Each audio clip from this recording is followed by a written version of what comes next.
The tensile test. First test, material with yield point phenomenon.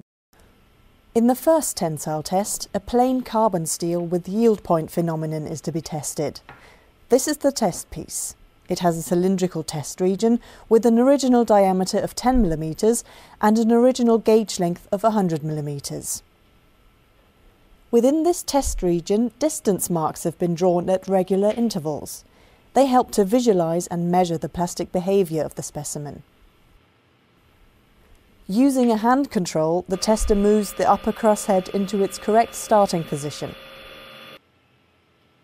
Now he can place the threaded ends of the test piece in the lower and upper grips of the testing machine.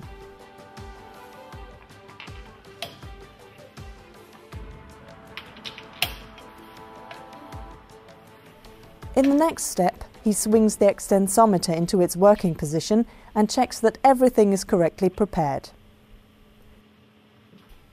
Then he selects all necessary testing parameters on the control computer. Ready. The test starts and the extensometer's sensor arms are carefully pressed onto the test piece. This way, the gauge length can be measured throughout the whole tensile test. The gauge length is displayed at the bottom right-hand corner of the screen. At the beginning, it amounts to 100 mm. During the tensile test, the test piece is slowly and constantly elongated with a standardized speed. The force that the test piece opposes to the imposed elongation is recorded and can be seen at the bottom left-hand corner of the computer display. The material behavior can best be observed in a force elongation diagram. The force F is being plotted upwards on the vertical axis, the elongation delta L towards the right on the horizontal axis.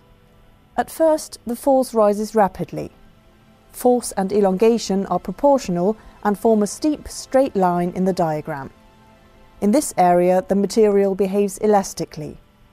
If the test piece were to be unloaded from this area, it would spring back completely to its original length. In materials with yield point phenomenon, the end of the elastic area can be seen clearly. The plastic deformation starts abruptly and is accompanied by a sudden drop of force. If the test piece were to be unloaded now, it would not spring back to the original length, but instead show a permanent elongation. In the next stage of the tensile test, an almost constant force level with slight fluctuations occurs. This phenomenon is called the Ludus Effect. After a certain strain, known as the Ludus strain, the force increases again. The material opposes an increasing force against the imposed elongation. Its strain hardens. Up to the point of maximum force, the test piece is strained uniformly along its length. This means that the test piece gets longer and thinner but keeps a cylindrical shape.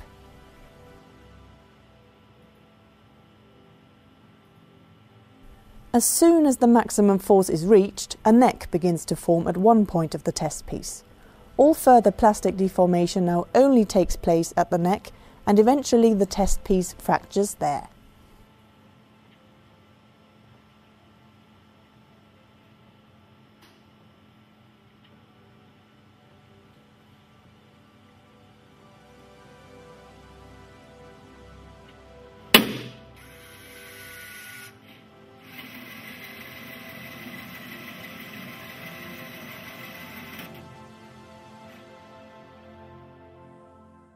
In the recorded force elongation diagram, the force FEH at the upper yield point can clearly be seen. This is the highest force the test piece can sustain elastically. FEL is defined as the force at the lower yield point, Fmax as the maximum force. Using these forces, the strength properties of materials can be calculated. The upper yield strength REH is calculated by dividing the force FEH by the original cross-sectional area S0. The lower yield strength REL is defined in a similar way. The maximum force divided by the original cross-sectional area is called tensile strength RM.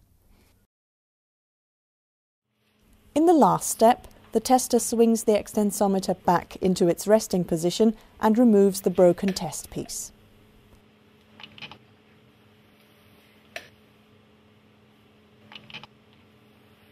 On the work table, he puts the fragments back together again. With the help of the distance marks, the percentage elongation after fracture can be determined. This is the permanent strain after fracture and amounts to about 30% in this example.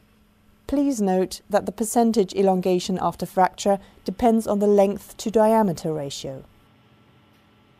By measuring the smallest diameter at the point of fracture, the percentage reduction of area can be calculated. It describes the reduction of cross-sectional area at the point of fracture in relation to the original cross-sectional area. In the second tensile test, a material without yield point phenomenon is to be tested. In this case, it is a precipitation-strengthened aluminium alloy. The test piece has exactly the same shape and dimensions as the specimen in the first test. It is cylindrical, with an original diameter of 10 mm and an original gauge length of 100 mm. After fitting the test piece into the testing machine and panning the extensometer into its working position, the test can start.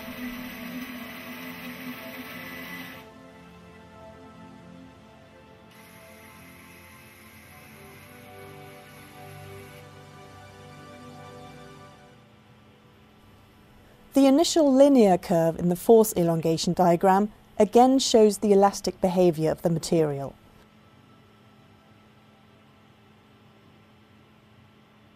But this time, the end of the elastic area is not revealed by a sudden drop of force or any distinct change. There is a smooth and gradual transition from linear elastic behavior to plastic deformation. In the further course of the tensile test, the force increases and the test piece again is strained uniformly along its length. At the point of maximum force, a neck develops, and all subsequent plastic deformation is confined to this neck until fracture finally occurs there.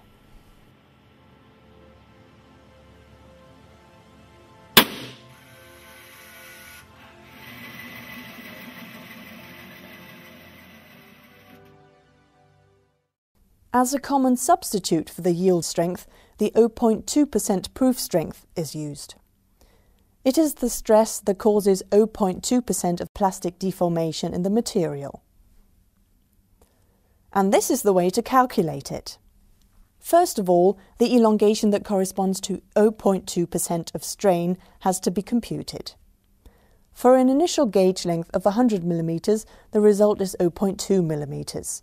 In the force elongation diagram, a straight line parallel to the elastic line is drawn through the offset point of 0.2 mm of elongation. The force at the intersection point of the offset line with the force elongation diagram is designated as Fp 0.2. This is the force that causes a plastic strain of 0.2%.